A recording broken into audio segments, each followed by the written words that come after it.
In this lecture, we're going to take a look at the United States annexation of the islands of Hawaii.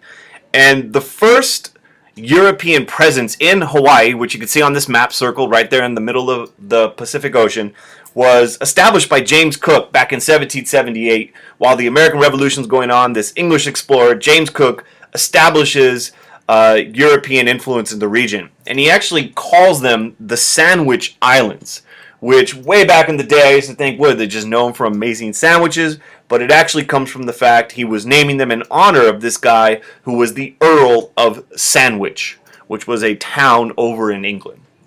So the first Americans to actually come into the Hawaiian Islands, and keep in mind there are already people there, the indigenous people of Hawaii are already living on these islands, were coming for ideological reasons. And you get all these people coming in, especially in the 1820s, coming into the islands of Hawaii as missionaries. God show me the way because the devil trying to break me down.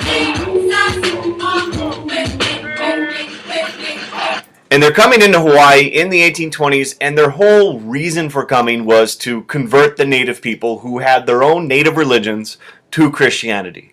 They're going there for these, spiritual missions. And you can see in this image right here, you have this religious kind of school being taught by these native Hawaiian trees with the native Hawaiian people listening. And so these missionaries come in, and they're the first real American presence, but they're not being sent by the U.S. government or anything like that. They're there for their various churches, Methodist, for example. But you also have some economic reasons why Hawaii starts being noticed. These missionaries stay, and they have children, and for some of them, they start realizing that Hawaii has economic potential to make money. Hey,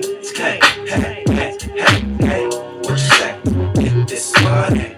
If they say, what you gonna do? Hey, just say, hey, I wanna get paid.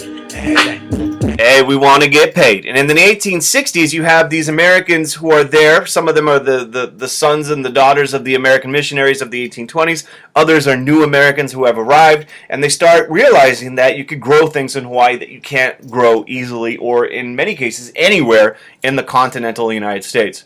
We're talking things like sugar and pineapple plantations. And they start buying up this land. And that land, which previously was, for the Hawaiian people, starts getting bought up. And they start growing things like you see in this image right here, sugar. And sugar cane and sugar plantations start springing up and owned in the hands of a very few white Americans. You also have pineapple plantations being bought up as well. And you have some very famous names appear following this period in the 1860s. One of the things that was a problem was because Hawaii wasn't a part of the United States, there were tariffs, which are taxes on trade being brought into the United States. So anything that was grown in Hawaii, the sugar, the pineapples, was subject to a tariff, a tax, which made it more expensive for people in the United States. So there began to be this kind of real thought, what if Hawaii was a part of the USA? You would not have to pay the tariff then. So you have people appearing, and one of them is this guy with the awesome beard, Sanford Dole. And Sanford Dole becomes one of the leaders, the American leaders of Hawaii, and he starts doing things to limit the rights of the Hawaiian people, making it difficult for them to vote, making it difficult for them to make decisions within the government. Sanford Dole also happens to be the cousin of this guy, James Dole. James Dole, without the awesome beard, though, becomes the founder of one of the companies that is still around today, Dole Plantations. Dole becomes, of course, making fruit cups, making pineapple. You'll see the labels all still in the supermarkets today. Dole, the company, survives. And these men become the economic leaders of Hawaii. There's also political motives going on here. And the political motives come from the fact that there were people within the United States who were really worried that if the United States did not take over Hawaii, that perhaps another country would do so. Perhaps Japan, for example. Here you have this political cartoon kind of showing Japan's ambition is somehow going to take over Hawaii if America doesn't, or perhaps England or some other country.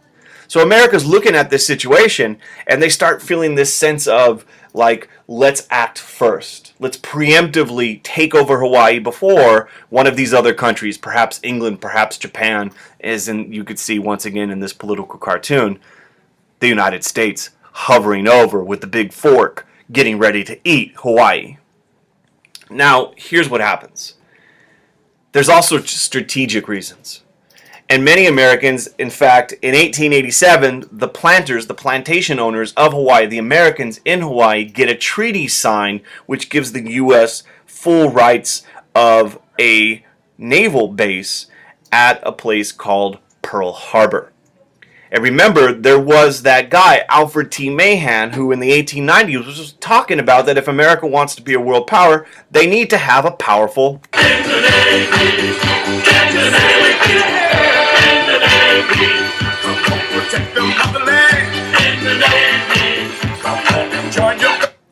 navy. So in 1887, they actually get a treaty that allows the United States to build a naval base at Pearl Harbor. So you have strategic reasons. And if you look again at the map, you can see Hawaii strategically is important. It's a halfway point towards Asia. So a refueling station, supplies, put military bases, trade, all sorts of things. Sky's the limit here. Now there's a problem. And the problem actually is the indigenous people of Hawaii. And they're not a problem in the sense of problems for Hawaii. They're a problem for the U.S. plans for Hawaii. And you get one individual, the Queen at the time, Queen Liliuokalani. Queen Liliuokalani, here she is sitting next to, there's the Queen, there's Sanford Dole. Queen Liliuokalani is really worried about the fact that her island is being exploited by people who are not native to the islands. And so she starts mobilizing support for this movement where basically it's Hawaii for the Hawaiians. Self-rule, self-government, less foreign influence over this region. Here's a speech from her.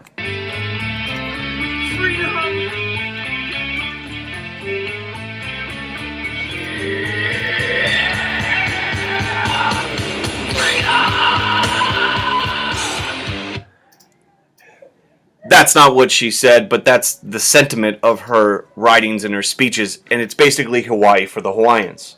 So she starts organizing, this movement to try to gain greater authority for the Hawaiian people. Well, U.S. business interests in Hawaii decide they view her as this. They view her as uncivilized. They dehumanize her in the writings and the political cartoons. They blame her government for scandals and corruption. And basically what happens next is one of those things that is probably not one of our better moments in American history. Queen Liliuokalani is overthrown.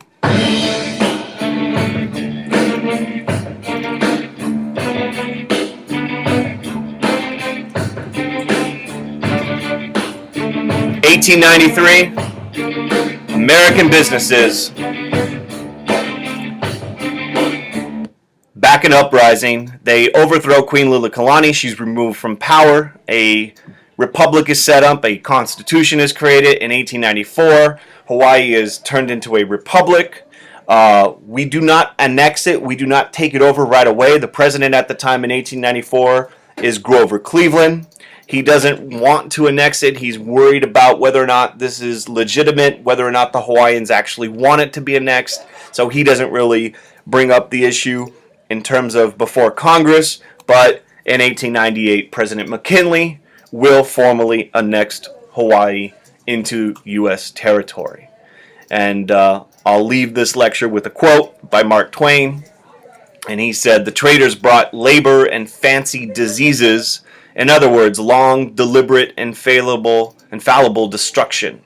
And the missionaries brought the means of grace and got the islanders ready. So the two forces are working together harmoniously, so the islands will be in the hands of the whites." And read more about Hawaii in the book, but that is the end of today's lecture.